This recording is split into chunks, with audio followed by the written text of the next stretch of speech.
नमस्कार, आप सभी का बहुत बहुत स्वागत है। मेरा नाम रूबिका लियाकत है। इस वक्त 4:50 हो रहे हैं और आप न्यूज़ 18 इंडिया पर आपका ये पसंदीदा कार्यक्रम गूंज देख रहे हैं। हम लोग कितने खुश थे कि होली और जुमा, दिल में जो वो धक धक थी, वो जो डर था कि कुछ हो ना जाए, संभल में सब ठीक ठाक निकल जाए, उत्तर प्रदेश में सब बढ़िया हो जाए, कहीं किसी तरह की कोई अनहोनी ना हो जाए, चाहे वो सच्चा देशभक्त हिंदू हो, चाहे वो सच्चा देशभक्त मुसलमान हो। मुसलमान ने रोजा रखा, सच्चा देशभक्त था, तो उसने ये दुआ मांगी कि ऐसा कुछ ना हो।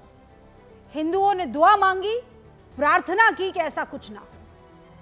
और आज मुझे आपके सामने उस विषय को लेकर आना पड़ा है जिसने कल पूरे नागपुर को हिलाकर रख दिया। नागपुर हिंसा, दंगा हुआ, पत्थरबाजी हुई, डीसीपी हैं निकेतन कदम, हाथ काटा ऐसा कि हड्डी कट गई, अभी सर्जरी हुई है। देवेंद्र फडणवीस ने उनसे फोन पर बात की है।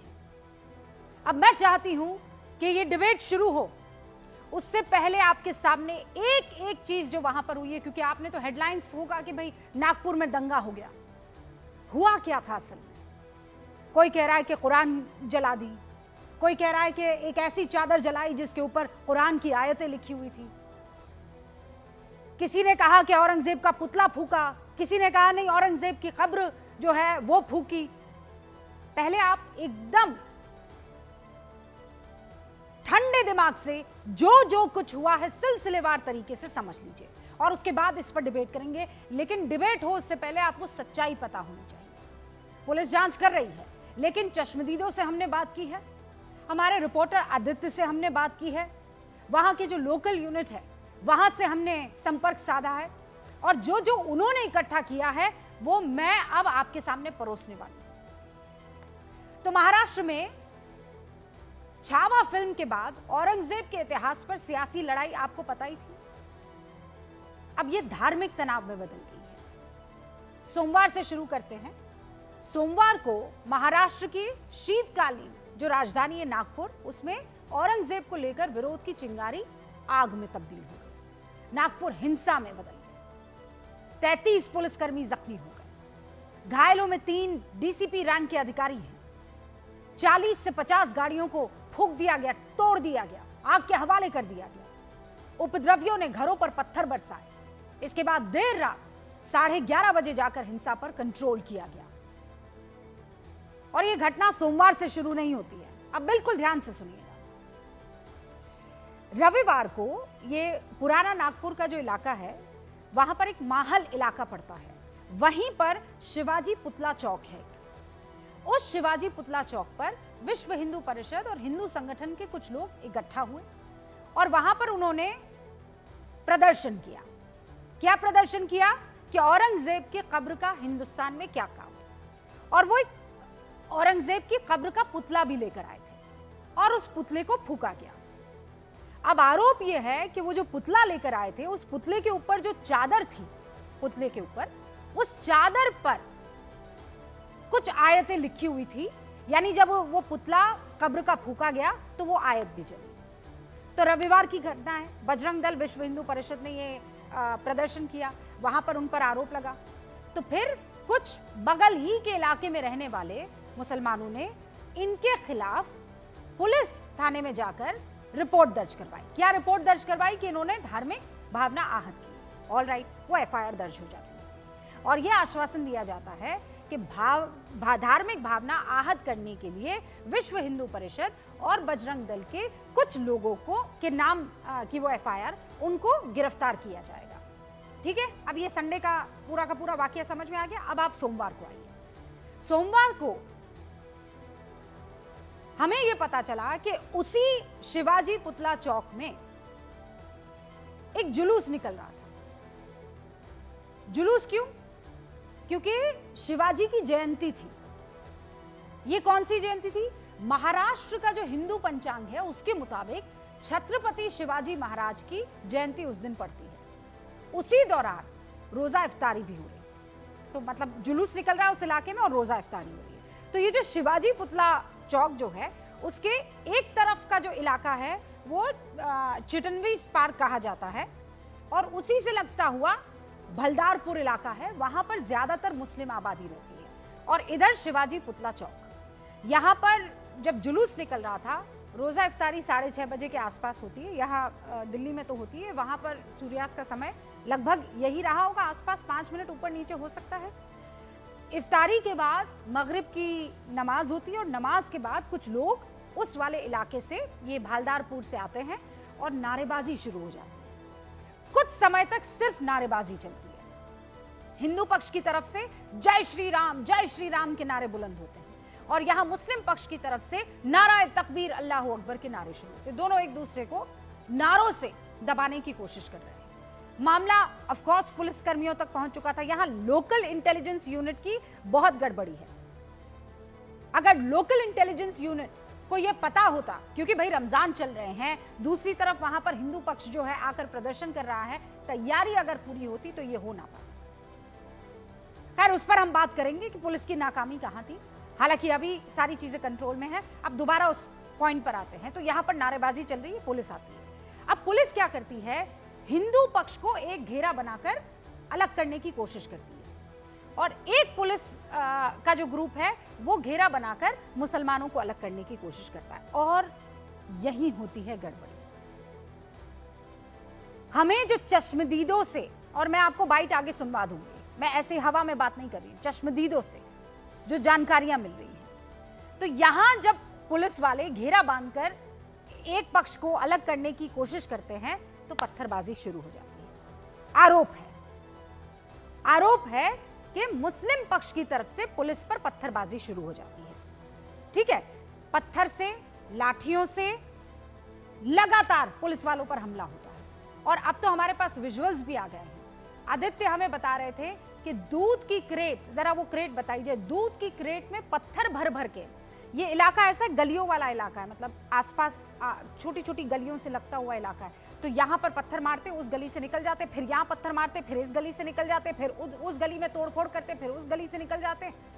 एक शख्स है जिसने ये कहा कि पत्थरबाजी करने वाले जो लोग हैं वो हमारे नहीं थे, और ये मुस्लिम चश्मदीद है जो बोल रहा है कि वो पहचाने हुए नहीं लग रहे थे, पत्थर तो मार रहे थे लेकिन वो हमारे लोग नहीं थे, हम नहीं जानते वो कहां से आए, कौन लोग है। ये रहा वो क्रेट, इस क्रेट में देखिए आप पत्थर भर भर के, और छोटे मोटे पत्थर नहीं, बड़े बड़े पत्थर। और डीसीपी जो नागपुर के हैं, निकेतन कदम, हाथ काट दिया, मतलब हड्डी कट गई। क्या तैयारी से आए थे, क्यों, क्या मकसद था? रमजान का महीना है, रोज नमाज इबादत का महीना है, मगफिरत का महीना है। ये कौन लोग थे जो पुलिस के ऊपर इस तरीके से लाठियां बांध रहे थे और पत्थर बरसा रहे थे? आज इस पर बहस करना जरूरी है। सारे खास मेहमान हमारे साथ जुड़ चुके हैं। बस बात मैं खत्म कर दूं, फिर उसके बाद जब ये सब होने लगा तो 9:30 बजे के आसपास मुझे बताया जा रहा है नागपुर के सीपी पहुंचते हैं, कमिश्नर ऑफ पुलिस। 9:30 बजे शुरू कब हो गया था, आप मगरिब के बाद समझ लीजिए, मतलब सूर्यास्त के बाद 6:30-7 बजे के आसपास ये सब शुरू हो गया, तो 9:30 बजे सीपी वहां पर पहुंचते। फिर उसके बाद जब हालात बेकाबू हो जाते हैं, हालात मतलब आउटनंबर कर देते हैं वहां के लोग, 700-800 लोग और थोड़े से पुलिसकर्मी, तो फिर रैपिड एक्शन फोर्स को बुलाया जाता है। अब आप मुझे बताइए, ये चश्मदीदों की तरफ से मुझे जानकारी मिली, क्या हुआ, बयान भी सुन लीजिए आप, ताकि आप इत्मीनान से समझ ले कि मसला क्या था। सुनिए आप। तो मुस्लिम है ना, अगर मुस्लिम लोग कर रहे हैं तो मुस्लिम की गाड़ा क्यों फोड़ेंगे वो?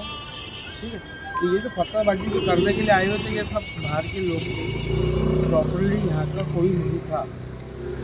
हमने खुद देखे, हमारे मोहल्ले के लोगों ने उन लोगों को हटा लिया यहाँ से कि यहाँ मत करो, उधर जाओ, यहाँ आंसू गैस छूटे तो हमारे के बच्चों को तकलीफ, हर चीज़ को तकलीफ, हमने ये चीज़ों को मना किए हुए। और फिर उसके बाद हमने ये देखे कि पुलिस प्रशासन जो है, उन लोग तो भाग गए, जिन लोगों ने पत्थर मारे वो भाग गए। इनका नाम हम नहीं बता पाए हैं, राशिद शेख है ना इनका नाम है, हाँ राशिद शेख इनका नाम है, और वो ये बता रहे हैं कि बताइए पत्थरबाजी करते हमारे ही लोग, तो हमारी गाड़ियां फोड़ देते। ये बाहर के लोग थे। अब ये कौन लोग थे, कौन बाहर के लोग थे? उधर देवेंद्र फडणवीस कह रहे एक एक पर एक्शन लिया जाएगा। सुनिए उनके बयान को। तर सकाळची एक घटना घडल्यानंतर मध्यंतरीच्या काळामध्ये पूर्णपणे शांतता होती, पण त्यानंतर मात्र संध्याकाळी काही लोकांनी जाणीवपूर्वक अशा प्रकारचा हल्ला केल्याचं या ठिकाणी लक्षात येत आहे। याचं कारण जवळपास एक ट्रॉली भरून त्या ठिकाणी दगड मिळालेले आहेत। काही ठराविक घरांना, काही ठराविक आस्थापनांना त्या ठिकाणी लक्ष्य करण्यात आलेलं आहे। 3 डीसीपी लेवलचे लोक या ठिकाणी जखमी झालेले आहेत आणि जसं मी सांगितलं की यातल्या एका डीसीपीवर तर थेट कुऱ्हाडीने वार हा त्या ठिकाणी करण्यात आलेला आहे। सारे खास मेहमान इस पर बातचीत करने के लिए हमारे साथ जुड़ चुके हैं। शुरू करते हैं गूंज, और फिर कह रही हूं बहुत ईमानदारी से इस पर बहस होनी जरूरी है। ये देश का सवाल है और देश सबसे ऊपर है, याद रखिएगा। कोई आगे नहीं, सिर्फ देश आगे। शुरू करते हैं गूंज।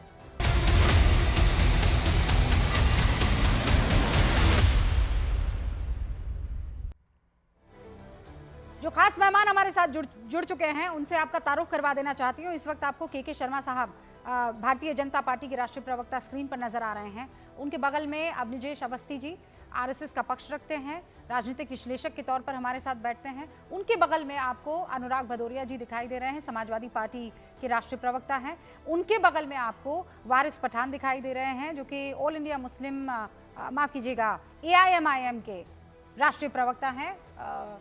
हमारे साथ उनके ही बगल मैं आपको all India Muslim personal law board कह रही थी, बहरहाल कोई बात नहीं, ऑल इंडिया इत्तेहाद मुस्लिमीन है ना। हाँ भाई ठीक है, AIMIM के। और उनके बगल में आपको इस वक्त दिखाई दे रहे अनीश गढ़वे साहब जो कि शिवसेना उद्धव ठाकरे गुट के राष्ट्रीय प्रवक्ता है। आप सभी का बहुत बहुत स्वागत है। सबसे पहले वारिस भाई शुरुआत आपसे कर रही हूँ। ये जो कुछ भी हुआ है इसका सबसे बड़ा गुनाहगार आप किसे मानते हैं? और मैं कोई पक्ष ऐसे लेने को नहीं कह रही हूं, एक जो ये कह रहा है कि आप यहां पर जैसे ही पहुंचेंगे जुलूस निकालने के लिए हम आ जाएंगे पत्थरबाजी करने के लिए। कौन सा भाई, जुलूस निकालने का हक तो सबको है, कौन रोकता है जुलूस निकालने से? आप ही कहते हैं, वकील हैं आप भी पेशे से। देखिए रूबिका जी, वायलेंस किसी भी तरह का हो हम उसका खंडन करते हैं, कंडेम करते हैं। वायलेंस, हिंसा की हमारे इसमें कोई जगह नहीं है। किसी को कायदा कानून अपने हाथ में लेने का अधिकार नहीं है। अब आपका सवाल बिल्कुल सही था कि क्यों हो रहा है। अब ऐसी जगह पे हो रहा है जहाँ पे चीफ मिनिस्टर जो महाराष्ट्र के देवेंद्र फडणवीस, उनकी कॉन्स्टिट्यूएंसी है, नितिन गडकरी साहब वहाँ पर रहते हैं, RSS का हेडक्वार्टर वहाँ पर है, वहाँ उस तरफ पे इस तरह की घटना होना बहुत चिंताजनक बात है। ये क्यों हम महाराष्ट्र के मुख्यमंत्री को काफ़ी दिनों से बोलते आ रहे कि देखिए आपने कुछ महाराष्ट्र में आपकी जानिब से ऐसे नफरती चिंटुओं को छोड़ रखा है जो आए दिन आके सुबह से रात तक सिर्फ मुसलमानों के खिलाफ अनाप शनाप बकवास करते हैं, हेट मॉन्गरिंग करते हैं, बकवास कर रहे हैं, नफरत फैला रहे। आप उनके ऊपर लगाम लगाइए। एक ने तो यहाँ तक बोल दिया था कि हम मुसलमानों की मस्जिद में घुस के चुन चुन के मारेंगे, उन पर FIR हुआ, फिर भी आपने किसी को अरेस्ट नहीं किया। अभी ही 2 दिन पहले हैदराबाद का एक बीजेपी का MLA आया था महाराष्ट्र के पूना में आकर भड़काऊ बयान दिया, उसके खिलाफ कोई एक्शन नहीं लिया। उसके बाद का आप ये देखिए अगर ये सोची समझी साजिश है तो पुलिस प्रशासन क्या कर रहा था, इंटेलिजेंस क्या कर रहा था? क्या सरकार का फेलियर नहीं है? फेलियर है ना। लेकिन मुझे ये बताइए कि हाथ में पत्थर लेकर पुलिस वालों पर अटैक करने का हक किसने दिया? मैं कह रही हूं सामने वाला जहर उगल रहा है, किसी ने नहीं दिया। क्या पुलिस ने FIR दर्ज करने से इनकार किया? आप लोगों का ये कहना था सुनिए क्या हुआ? नहीं धार्मिक भावना आहत हुई है। आप लोग कह रहे थे ना कि धार्मिक भावना आहत हुई है। अपनी कमेंट्री में बताया रूबिका जी, तो मुझे ये बताइए FIR दर्ज हुई कि नहीं हुई? आपने अपनी कमेंट्री में बताया स्टार्टिंग में, सुनिए ना, आपने अपने कमेंट्री में बताया स्टार्टिंग के अंदर, मैं सुना वो पूरा। आपने भी कहा, हमने भी देखा कि ऐसा हुआ कि विश्व हिंदू परिषद और बजरंग दल वाले गए औरंगजेब का पुतला जलाने के लिए, फोटो जलाने के लिए। साथ में वहां पे एक ग्रीन कलर की चादर जिक्र है जिसमें कुरान शरीफ की आयत लिखी हुई है। उस कुरान शरीफ की लिखी हुई आयत को जब जलाया थोड़ा आक्रोश बढ़ा, तो तो मेरी जानकारी के मुताबिक फिर ये सब गए डीसीपी के पास, वहां पर गए, कंप्लेंट दर्ज कराई, अब कुछ नहीं हुआ। तो अब देखिए इस तरह को होता, आप कुछ नहीं हुआ, जी मेरा गला भी दबाओ और बोलेंगे मेरी आंख भी फाड़ ना आए, आप भी ऐसा रोजे कैसा से हो झूठ सकता मत है? बोलिएगा। लेकिन पत्थर नहीं कुछ करना नहीं चाहिए। हुआ का मतलब क्या कंप्लेंट दर्ज नहीं हुई, हाँ या ना? कंप्लेंट अगर दर्ज हुई, दोनों पक्ष के लोग गए थे वहां पर, कुछ शांति बनाने के पक्ष में थे, वो लोग वहां गए थे, मगर कुछ लोग जो चाहते अशांति फैलाना, वो क्या करेंगे? आज महाराष्ट्र के मुख्यमंत्री ने क्या कहा? नहीं, आप छावा बात इधर-उधर फिल्म मत की कीजिए। वजह से वारिस भाई, पहले राज्य के नहीं, अंदर इस तरह पहले मुझे ये की बताइए। भड़का हुआ है। नहीं वारिस नहीं, भाई, सुनिए, सुनिए, वारिस मैं भाई कहीं पहले पलटाता मुझे एक नहीं, बात मैं बिंदास- बताइए, आपकी धार्मिक भावना आहत हुई, आपको लगा औरंगजेब का पुतला फूंक दिया, उसके ऊपर जो वो कब्र पर चादर लपेटी हुई थी, उस चादर पर कुरान की आयत कोई थी। नहीं। ठीक है, आपने कहा धार्मिक भावना आहत हुई, तो क्या करेंगे आप? पत्थर से मारना बराबर। शुरू कर देंगे, तलवारें लहराना शुरू कर देंगे? नहीं, आयन के मुताबिक आप जाएंगे पुलिस कमिश्नर के पास, आप कह रहे हैं हम गए डीसीपी के पास, डीसीपी ने क्या ये कहा कि चलो भागो यहां से, तुम्हारी कार्रवाई नहीं होगी? या डीसीपी ने रिपोर्ट दर्ज की और कहा कि इनके खिलाफ सख्त कार्रवाई होगी? और अगर कहा कि सख्त कार्रवाई होगी तो आप क्या चाहते हैं? झाड़ू की जादू की छड़ी है कि घुमाया और सबको पकड़ा और बंद कर दिया? अरे भाई जांच होगी, उसके बाद गिरफ्तार करेंगे ना। दोनों पक्ष झाड़ू की बिल्कुल बिल्कुल जांच पड़ताल करेंगे। तो पुलिस प्रशासन सो रहा था क्या? यही तो सवाल है। जब चीफ मिनिस्टर को यह पता है कि छावा फिल्म लगने के बाद महाराष्ट्र राज्य के अंदर औरंगजेब के प्रति काफी आक्रोश बढ़ चुका है, तो प्रोपोगंडा फिल्म को पहले बैन नहीं किया। उसके बाद उन्हीं के डेप्यूटी चीफ मिनिस्टर बोलते हैं कि अगर आपको हिस्ट्री मालूम करना है तो जाओ और छावा फिल्म देखो। अब कॉन्ट्रडिक्शन देखो, एक बोलता है छावा फिल्म मत देखो, एक बोलता है छावा फिल्म देखो, और आक्रोश में और गुस्से में। ये बताइए ना वारिस भाई, नहीं नहीं करेंगे ना? मैं तो खुद बोल रहा हूँ रूबिका जी, नहीं मैं तो खुद बोल रहा हूँ, किसी को कायदा कानून अपने हाथ में लेने का अधिकार बस नहीं। ले लिया तो गलत कौन? जिसने कायदा कानून हाथ में लिया वो गलत, या जो कायदे कानून के साथ यहाँ पर वो क्या कहते हैं प्रदर्शन कर रहा था वो गलत? कौन गलत बताइए? मैं कह रही हूँ, मैं आपको आज उकसाऊं। वो गलत जिसने ये हरकत तक लाया, गलत वो सरकार जिसने इस तक नौबत आ गई, गलत वो सरकार जिसने ये नौबत पैदा करी कि महाराष्ट्र के अंदर आग लग गई। लोकतंत्र गलत वो, सुनिए आप, सुनिए लोकतंत्र की बात कर रहा हूं। गलत वो सरकार जिसने ये नौबत पैदा कर ली कि आज नौबत यहां तक आगे आग लग गई। जिसने अगर पहले स्टेप ले लिया होता तो इस तरह की घटना ना होती। पसंद करेगा अगर हक का साथ देंगे। एक बार बोलिए कि भालदारपुरा में जो लोग रमजान में रोजा इफ्तार करने के बाद इतना बड़ा गुनाह अजीम करने पहुंच गए थे कि पथराव कर दे, इस देश की शांति को भंग कर दे, वो लोग गलत है। पत्थर नहीं उठाने चाहिए थे, वायलेंस नहीं करना चाहिए था मुसलमानों को। ये कहने में आपको क्या दिक्कत है? जो भी पुलिस वालों का हाथ नहीं काटना चाहिए था। कोई दिक्कत नहीं। जो भी अरे सुनिए रूबिका जी, जो भी वायलेंस करता है, जो भी हिंसा में हिस्सा लेता है, वो गलत इंसान है, उसके खिलाफ कानूनी कार्रवाई होनी चाहिए। मगर ये हिंसा होती ही नहीं अगर सरकार पहले प्रिवेंटिव स्टेप लेती। अगर सरकार विश्व हिंदू परिषद बजरंग दल को पहले रोकती तो ये नहीं होता। अगर मगर के ऊपर ही तो पूरा देश टिका हुआ है। अगर नहीं, अरे औरंगजेब को निकाल देंगे, कब्र खोद देंगे, विकास हो जाएगा, 2 करोड़ युवाओं को रोजगार मिल जाएगा, डेवलपमेंट हो जाएगा। चलिए ना, सब निकाल दे, उखाड़ दीजिए, चलिए उखाड़ दो, जिस पक्ष से उखाड़ दो, तैयार हूं मैं आपके साथ। उस पक्ष को आपको गलत कहना होगा। उस पक्ष के खिलाफ आपको कैसे मालूम पड़ा कि इसी पक्ष ने पत्थरबाजी किया? मैं कह रही हूं जिस आप मुझे बताइए, आपको किसने ये आके बोला आपके कान में कि यहाँ से इन्होंने पत्थर फेंका है, उन्होंने नहीं फेंका? किसने? जरा बताइए। चलिए आपको भी अपन विटनेस बना देंगे, आपको पुलिस का विटनेस बना देंगे।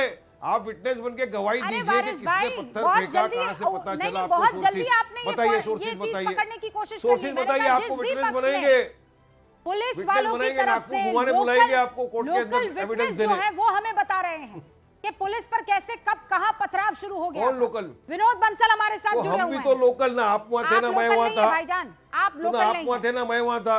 बिल्कुल नहीं है। बार बार कह रही हूँ कि विटनेस जो हमें बता रहे हैं उस आधार पर मैं आपसे सवाल पूछ रही हूँ। विनोद बंसल हमारे साथ जुड़ चुके हैं। विनोद जी क्या करेंगे? मैं तो सीएम के आधार की, मैं तो सीएम की बात बता रहा हूँ आपको। क्या कर लेंगे? अरे मैडम जी, क्या मिलेगा आपको उसके कब्र में? देश को आगे ले जाने के लिए औरंगजेब की कब्र खोदना जरूरी है विनोद बंसल जी। ले जाओ।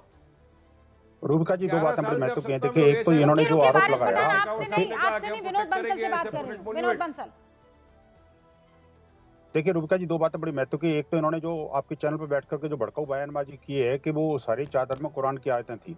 मैं चैलेंज करता हूं ऐसे व्यक्ति को बोलना चाहिए कि या तो अगर उसमें हरे उस चादर पे कहीं कुरान की एक भी आयत थी या कुछ भी ऐसा कुछ शब्द था, तो या तो मुझे फांसी हो जाए या इनको फांसी हो जाए, आज तय हो जाए इस बात को। ये संकल्प ले ले कि हाँ ये कहते हैं गर्व के साथ में, ये दावे के साथ में कि उसमें कुरान की कुछ भी शब्द भी था। ये बेकार में भड़काऊ भाषण कर रहे हैं। और आप देखिए रूबिका जी, वो जो कुछ हुआ मीडिया के सामने हुआ, पुलिस प्रशासन शासन के लोग थे वहां पे सामने, छत्रपति शिवाजी महाराज की प्रतिमा के सामने जो है ना जी, हमने वो बनाया था स्ट्रक्चर, और स्ट्रक्चर के ऊपर हरा चादर था नो डाउट, और उसके ऊपर औरंगजेब का चित्र था, और उसको जलाया था, सबके सामने जलाया था, खुले में जलाया था। देखिए बजरंग दल का, विश्व हिंदू परिषद का ऐसा कभी भी कहीं आपको नहीं एक इंसिडेंस नहीं मिलेगा, हमने किसी रिलीजन के खिलाफ कभी कोई नारा भी लगा। एक बात। दूसरी बात ये कि जहां तक उसका सवाल है इसका कब्र का, तो मैं कहता हूँ ये कब्र के बारे में ही ये बात जब उठी है तो इनको बिलबिलाहट शुरू हो गई है।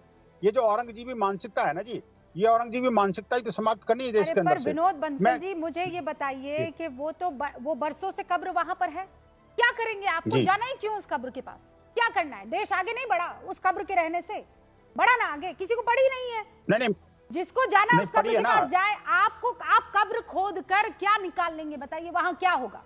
औरंगजेब का क्या मिल जाएगा आपको? क्या छाती में ठंडक मिल जाएगी औरंगजेब की कब्र खोदकर? बस इतनी बात बता दीजिए।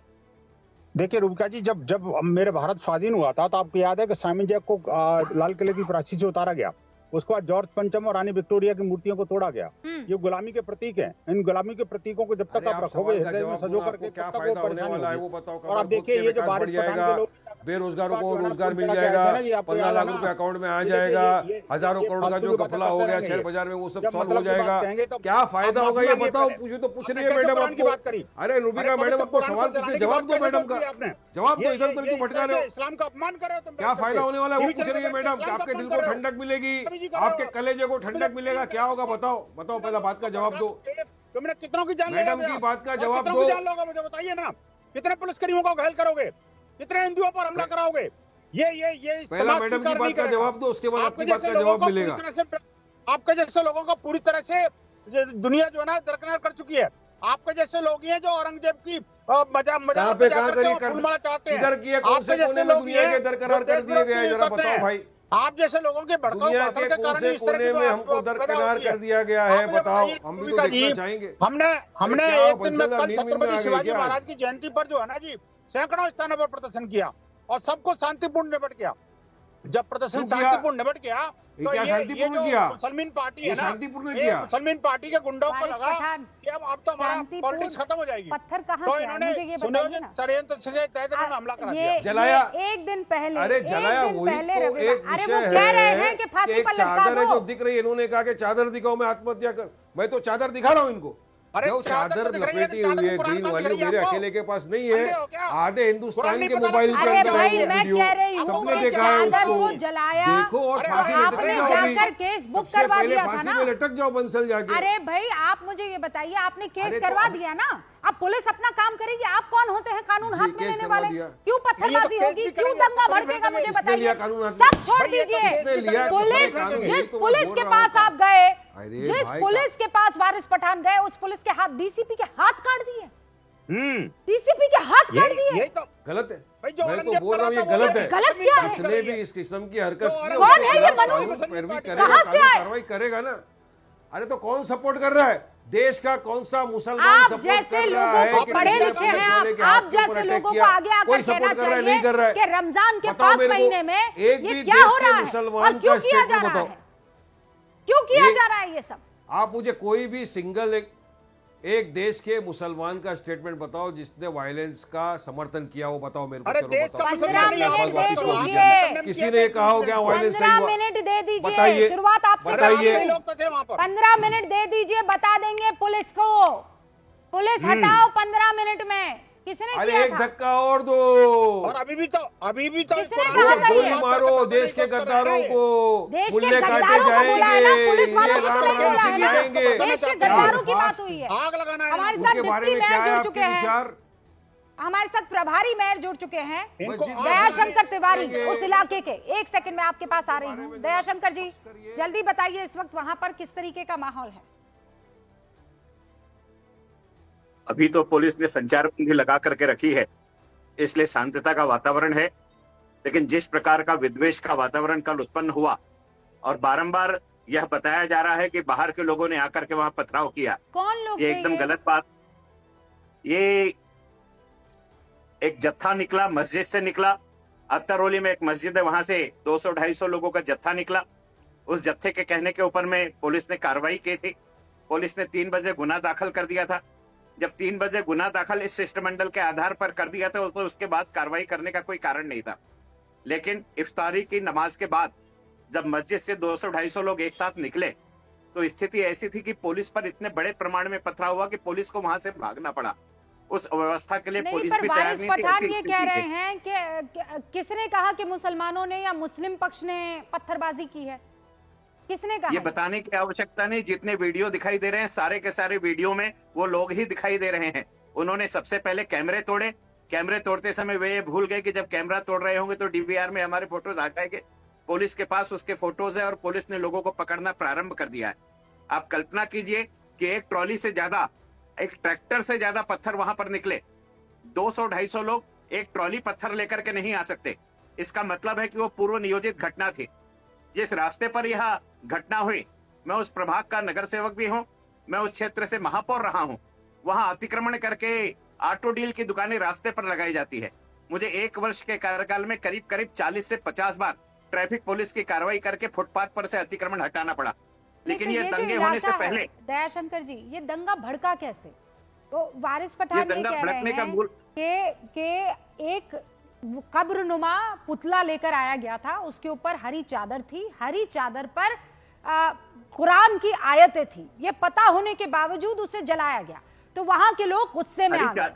उसके बाद अगले दिन छत्रपति शिवाजी की जयंती, वहां पर जुलूस निकल रहा था। मगरिब की नमाज के बाद ये लोग आते हैं, नारेबाजी होती है और फिर पुलिस आकर अलग करने की कोशिश करती है।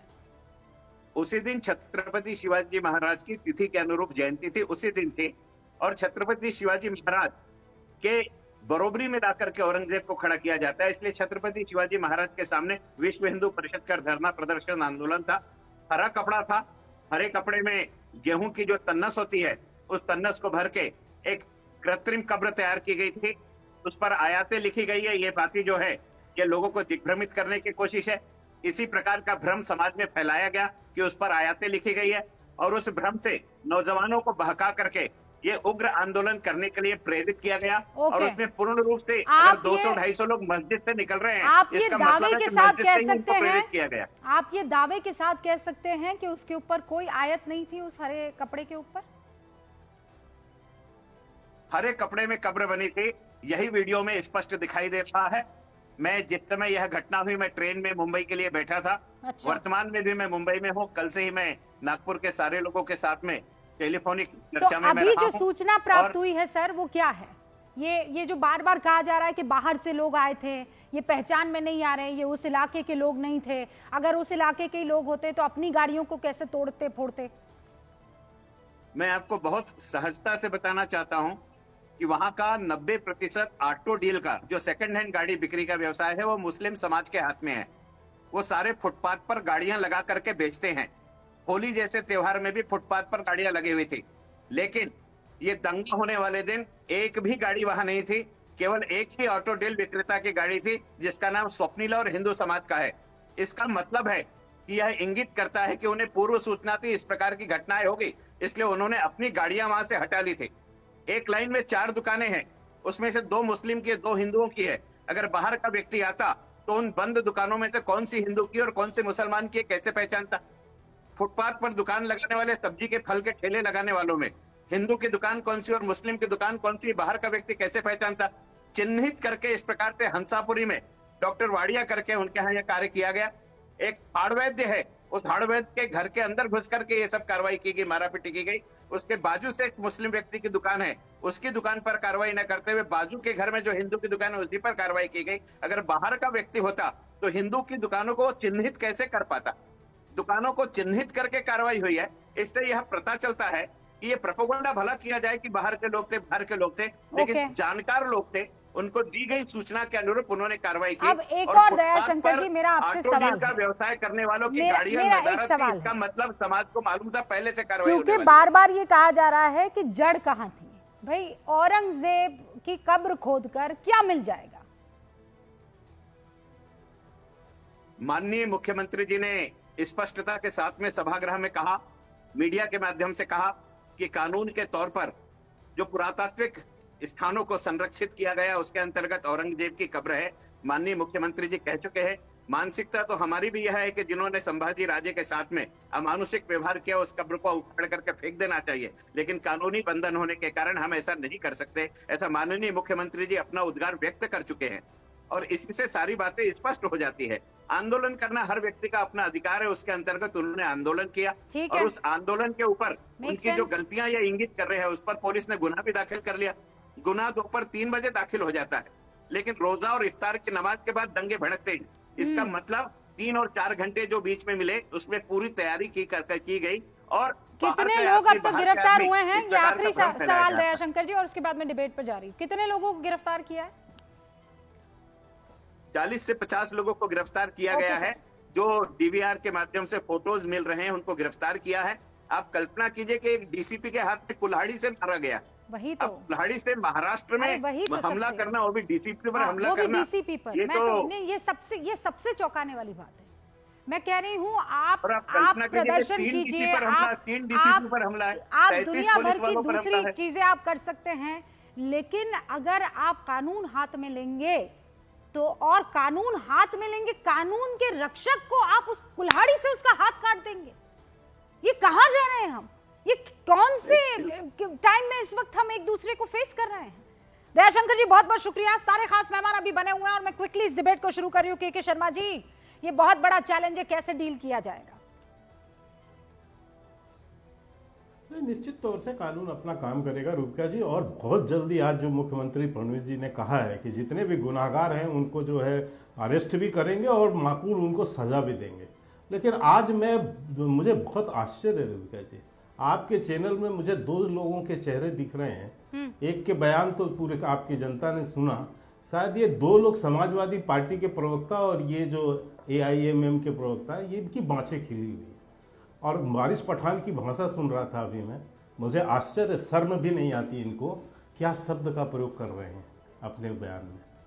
अभी इन्होंने कहा कि फिल्म हाँ FIR दर्ज हुआ, आपने पूछा कि FIR दर्ज हुआ, ये हुआ, तो इन्होंने कहा उससे क्या हुआ, क्या हुआ उससे? मतलब ये जस्टिफाई कर रहे हैं कि वहां जो हिंसा हुई है और जो एक वर्ग विशेष ने किया है वो बिल्कुल सही किया। वो कह रहे हैं वहां क्या हुआ जी, FIR से क्या होता है? तो इन्होंने, इनका जो फैसला है, जो ये सरिया चलाते हैं, ये उसका फैसला है हाथ काट दो, तो ये उसका समर्थन कर रहे हैं बैठ के। दूसरा शब्द इन्होंने कहा कि छावा प्रोपोगंडा फिल्म, ये सर्टिफिकेट दे रहे हैं कि वो प्रोपोगंडा है औरंगजेब के नाम पर, वहां पर जो कुछ हो रहा है। अरे महाराष्ट्र के मुख्यमंत्री बोल रहे हैं, इनका एक बयान अभी की वजह से देश के अंदर तनाव बढ़ गया। कह रहे हैं कि जाओ पढ़ो जरा महाराष्ट्र के मुख्यमंत्री का, भेजूंगा वीडियो। थोड़ी तमीज भी है। अरे फडणवीस का स्टेटमेंट है, क्या चुप रहो? सभ्यता जुबान मेरे मुंह में बहुत भारी है कि बहुत भारी जुबान है। औरंगजेब, जाओ खोद लो औरंगजेब के उसको। ये चैलेंजिंग है सर रूपिका जी, इस मानसिकता को समझने की जरूरत है। ये जो मुसलमान करके और जो अफवाह फैला के, जो प्रोपोगंडा करके, और जो ये कोशिश है कि हिंसा करो, अभी ये जो दर्शाने की कोशिश हुई वहां पर, ये अभी आएंगे समाजवादी पार्टी के। वो 2 दिन पहले वो आया था, तुम्हारा राजा सिंह आके बोल के गया पुणे में। कहां चला गया भाईचारा? अभी भाईचारा कहां चला जाएगा? समाजवादी पार्टी के प्रवक्ता का आग लगा के गया है वो। क्या बोलेंगे उसके बारे में? मैंने किसी के बीच में आके बोल के गया। नहीं, एक बार उनको बोलने दीजिए, अब तो बोल रहे हैं वो, बोलने दीजिए, उसके बाद आपको मैं मौका दे दूंगी। अब मैं अभी ये भाईचारा अनुराग भदौरिया अभी यहाँ भाईचारा गाएंगे, इनसे पूछिएगा कहां गया इनका भाईचारा। आज मुझे याद आता है रूपिका जी, संभल के उस अनुज चौधरी का बयान, एक उन्होंने कानूनी बयान थोड़ी कड़कता से दे दिया तो ये जो है सीमा से बाहर हो गए समाजवादी पार्टी के लोग।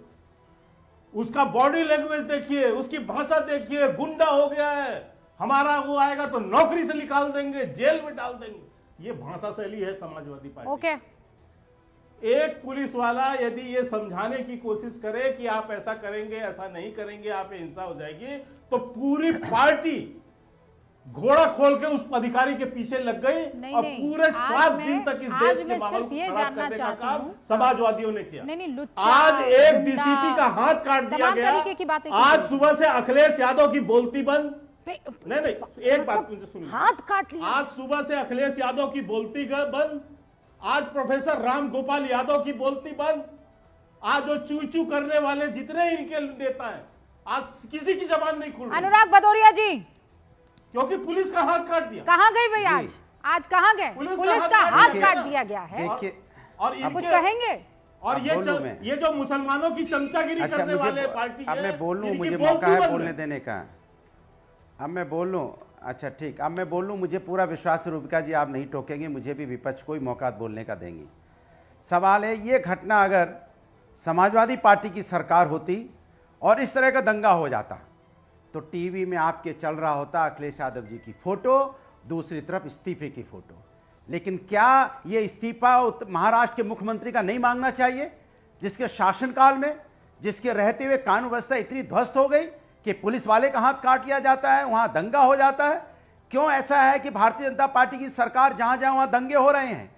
संभल में भारतीय जनता पार्टी की उत्तर प्रदेश में सरकार है दंगा, कासगंज में, बहराइच में किसकी सरकार है? भारतीय जनता पार्टी की सरकार है। हरियाणा में भारतीय जनता पार्टी की सरकार है। महाराष्ट्र में भारतीय जनता पार्टी की सरकार है। लगातार दंगे इनकी सरकार में क्यों हो रहे हैं? क्यों इनसे नहीं पूछा जाए कि आपकी कानून व्यवस्था क्यों नहीं संभाल पा रहे? क्यों आप ऐसा माहौल क्रिएट हो रहा है समाज के अंदर में? क्यों नफरत की राजनीति को इतना बढ़ावा दे रहा है कि आप कानून व्यवस्था को कंट्रोल नहीं कर पा रहे हो? दंगा हो जा रहा है और उस दंगे जब दंगा होता है तो आप दोष किसको दे रहे हो? विपक्ष को। कौन कह रहा है कि दंगाई का कौन सपोर्ट कर रहा है? किसी ने कहा कि हम सपोर्ट कर रहे हैं दंगाइयों का? इस देश के अंदर में कोई दंगाइयों को सपोर्ट नहीं करता, चाहे कट्टरपंथी किसी धर्म का हो, किसी जात किसी मजहब का हो। अगर कट्टरपंथी है, दंगा कर रहा है तो दंगाई के रूप में उसको सजा कड़ी से कड़ी देनी चाहिए। लेकिन आप अपनी सजा ना देके अपनी नाकामी को छुपाने के लिए उंगली उठा रहे हो, इधर जबरदस्ती उंगली उठा रहे हो विपक्ष के ऊपर में।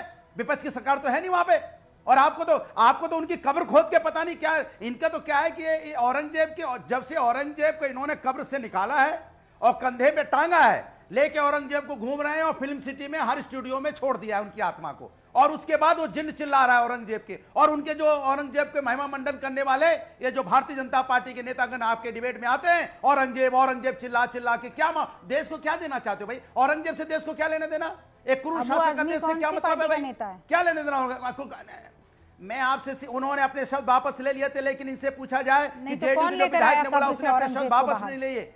किसने हीरो बनाया? मेरी बात सुनिए, मैं अपनी बात पूरी कर पूरी बात बोल तो दी। अब क्या पुराण पूरा पुराण पढ़ेंगे? भारतीय जनता पार्टी हीरो बनाए घूम रही है। सुन लीजिए, भारतीय जनता पार्टी पूरा का पूरा इसको हीरो बनाए घूम रही है। भारतीय जनता पार्टी को उनके कब्र खोदने के बाद मैं बयान आपको याद दिलाती हूँ, भाग नहीं रही हूँ, वो बयान याद दिला रही हूँ। ये तालियां बजाना बंद कीजिए, भाग गए। तमीज के दायरे में रहिए। मैं बताती हूँ, मुजफ्फरनगर के दंगों में, आवाज कम कीजिए इनकी। मुजफ्फरनगर के दंगों में अखिलेश यादव से जब दंगों को लेकर सवाल किया गया तो जवाब मिला था कि ये दंगे बीजेपी ने करवाए हैं। याद दिला दूं आपको मैं, अनुराग भदौरिया, ये किसी और ने नहीं कहा था। आप चीखेंगे मैं आपकी आवाज बंद कर दूंगी, मैं आपकी आवाज बंद कर दूंगी, मैं बिल्कुल बंद कर दूंगी। तथ्य को ना छिपाएं आप। मैं सिर्फ याद दिला रही हूँ कि अगर ना अभी आपने अखिलेश जी का याद दिलाया ना, आवाज बंद कीजिए इनकी। अखिलेश जी की बात याद दिलाई ना आपने कि हमने अखिलेश जी का फोटो लगा दिया होता और ये कह दिया होता। अखिलेश जी ने उस वक्त कहा था कि ये दंगे बीजेपी ने करवाए हैं। तो आज आपको लग रहा है कि ये फडणवीस ये बात बोलेंगे, और बोलेंगे तो मैं उनको कटघरे में खड़ा करूंगी। अब बात सिंपल सी ये आ जाती है कि आप लोग जो दंगा करने के फुल प्रूफ तरीके से तैयारियां और रणनीति बना रहे हैं, उनकी तरफ कब बोलेंगे? उनका मुंह, उनके हाथ को कब रोकेंगे? एक बड़ा सा सवाल। अब निजेश अवस्थी। रूबिका जी, मुझे हैरत हो रही है कि आज अनुराग भदौरिया कह रहे हैं कि जो अपराधी है, जिसने हिंसा की, उसको जेल में डालो, उसके खिलाफ कार्रवाई करो। अरे भाई, ये वो पार्टी है जो बम जिन्होंने फेंके उनके मुकदमे वापस लेने के लिए पहुंच गई थी कोर्ट में, और कोर्ट ने कहा अभी तो आप सिर्फ मुकदमे वापस लेने आ रहे हो, अभी तो आप इनको पद्मश्री भी दोगे क्या? और उसके बाद सब कन्विक्टेड हुए। कोई ऐसा नहीं कि कोई निर्दोष था उसमें जिसके ये वापस लेने गए थे। ये वो पार्टी है अनुराग भदौरिया जो आज ताली बजा बजा करके यहाँ पे बात कर रहे हैं। रूबिका जी, बात बड़ी साफ सी है। मुझे लगता है थोड़ी अभी तक तो सिर्फ यही बात हो रही है कि संविधान हमें बोलने की आज़ादी देता है, इसलिए हम कुछ भी बोल सकते हैं। थोड़े दिनों में तो मुझे लगता है ये होने लगेगा संविधान हमें पत्थर मारने की आज़ादी देता है। आप बताइए, हनुमान जयंती हो, रामनवमी हो, दुर्गा विसर्जन हो, गणपति विसर्जन हो, गरबा हो, कौन सा ऐसा है जहां पर पत्थर ना बरसाए गए? आप ये बताइए कि ये सब कह रहे हैं कि पड़ोस से आए थे। पड़ोस से क्या, पाकिस्तान से आए थे क्या? हिंदुस्तान का मुसलमान ही था ना वो। कैसे?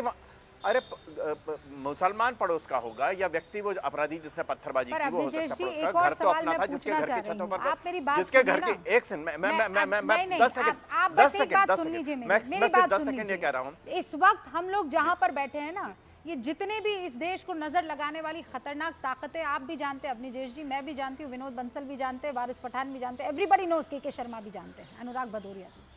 ये जितने भी लोग यहाँ पर हैं, ये बस यही चाहते हैं कि कुछ गड़बड़ हो और ये सपना जो ये सोने की चिड़िया पंख फैलाएगी, मोदी जी देख रहे हैं, बीजेपी देख रही है, भारत की सरकार देख रही है, ये सब का सब दरिया में जाएगा। तो क्या जरूरत है आपको ये औरंगजेब के ये गड़े हुए मुर्दे को बाहर निकालने की? क्या जरूरत है आपको, ये बताइए, क्यों करना है ये काम? मैं इसलिए कह रहा हूँ कि रूबिका जी एक बात बताइए ना, ये तो आपने बिल्कुल सही कहा कि एक वो लोग जो संविधान, भैया देखिए बीच में कौन बोल रहा है ये? मैं जो लोग संविधान की कॉपी लेकर के हाथ में चलते हैं, कौन से संविधान में लिखा है कि पत्थर मारना मेरा मौलिक अधिकार है? बिल्कुल नहीं लिखा है। अभी ये सब लोग जो यहाँ पे बैठे हुए हैं, सब अभी देखिए आप कटघरे में आएंगे, ये सब लोग क्या कहेंगे? जिनके खिलाफ, आई एम सॉरी, आखिरी 30 सेकंड, क्या हो गया है महाराष्ट्र को? देखिए रूबिका जी, आपने बहुत सही फरमाया कि देश पहले आना चाहिए और उसके बाद बाकी सब, मजहब वगैरह सब बात की बात है। आज महाराष्ट्र की लॉ एंड ऑर्डर बहुत खराब है। आज अगर आप देखोगे तो ये जो दंगाई है, जो भी धर्म के, पंथ के, प्रांत के हैं, उनको जिस तरह से उन्होंने पुलिस पे हमला किया है उसी तरह से उन्हें सजा भी होनी चाहिए। ये हमारी पार्टी का स्टैंड है। शिवसेना कभी भी दंगाइयों के पीछे खड़ी नहीं रहेगी। लेकिन मुझे यहाँ पे एक और भी बात कहनी है, कौन बचा रहा है इन सबको? कौन इन सब के पीछे है? जो इनके जो स्टोरी लिखी जा रही है वो किसकी तरफ से लिखी जा रही है, ये भी देखना जरूरी है हमें। अब तक ऐसा होता था कि दंगे होते थे मतलब चुनाव नजदीक आ रहे, ऐसा होता था। अभी तो कोई चुनाव भी नजदीक नहीं है। तो ये पता चलता है कि महाराष्ट्र में असेंबली सेशन चल रहा है जो बजट का है, पूरा का पूरा ध्यान हटाया जा रहा है। आप देखिए 33 पुलिसों पे हमला है, 33, उसमें से 3 मेरे हिसाब से एडिशनल सीपी है, उसके वो लेवल के सीपी है, उन पे अगर कुरानियों से हमला किया जाता है तो आप तो नाकामी है। ये जो अनुराग भदौरिया कह रहे हैं ना, ये पुलिस की तो नाकामी है। के शर्मा जी, आपकी सरकार में दंगे होंगे तो आपको कटघरे में खड़ा किया जाएगा। लोकल इंटेलिजेंस यूनिट क्या कर रही थी, ये सवाल आपसे पूछा जाएगा। ये पत्थर कहां से आ गए, ये सवाल आपकी पुलिस से पूछा जाएगा। और ये अभी मेरे पास विजुअल्स भी आ गए। इनफैक्ट अभी अनीश गढ़वे जब बात कर रहे थे वो विजुअल्स में देख रही थी। कहां आप लोगों ने कहां ढूंढ लिया कि इसमें आयतें लिखी हुई हैं? कहां ढूंढ लिया? मतलब ये विजुअल्स में बार बार देख रही हूं, कहां है? मतलब हाँ, एक हरा वो है, कहां है इसमें?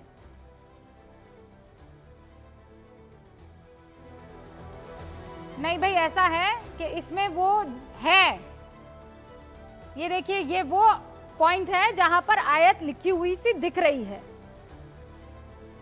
ये बात तो है, और इसीलिए शायद पुलिस ने केस दर्ज भी कर लिया था।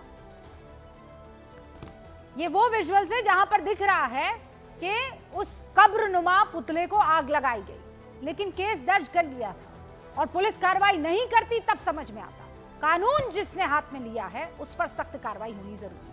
आप देखते रहिए न्यूज़ 18 इंडिया।